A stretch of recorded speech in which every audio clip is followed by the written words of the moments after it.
Kwanza kwa upande wangu mimi, hili swala sio nzuri kwa sababu ukija kuiangalia kwa undani zaidi linachafua ligi yetu ya Tanzania.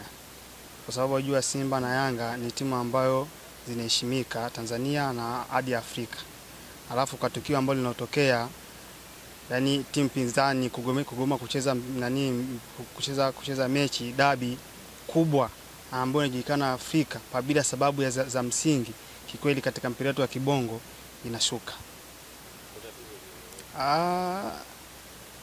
Kwa mimi naweza nikasema ni sahihi.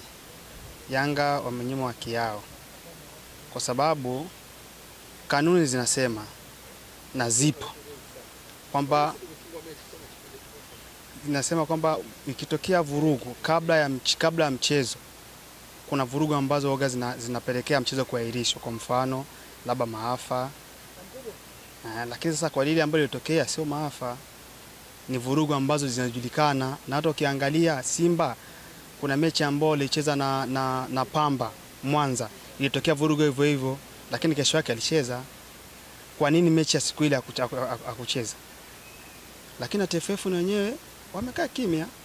Matokeo yake wanasema mechi irudiwe kwa sababu kesho kutwa tutatokea hivyo. Sasa hatujengi.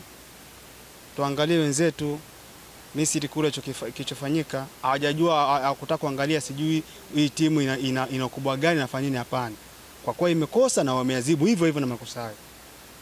Kwa hata na mimi nilikuwa naomba TFF vitu kama hivi visimamie haki haki iwe sahihi kabisa. Sehemu ya haki itendeke haki. Mimi naamini ligi yetu ya Bongo itakuwa vizuri na itazidi kupaa zaidi hapa jinsi ilivyo. Naamini kuna wachezaji wengi sana kutoka mataifa wanatamani kuja kucheza ligi ya Bongo, lakini kwa utoto huu kwa huu sekretari linalofanyika, kuna watu wanavunjika moyo. Mimi naomba haki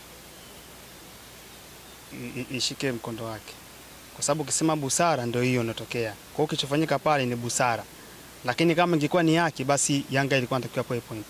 Lakini sasa kilichofanyika ni busara, lakini sasa hatufiki sehemu ya haki itendeke. Useme sehemu ya haki weke busara, hatuwezi kutoboa. Kila kitu kitakuwa hivi.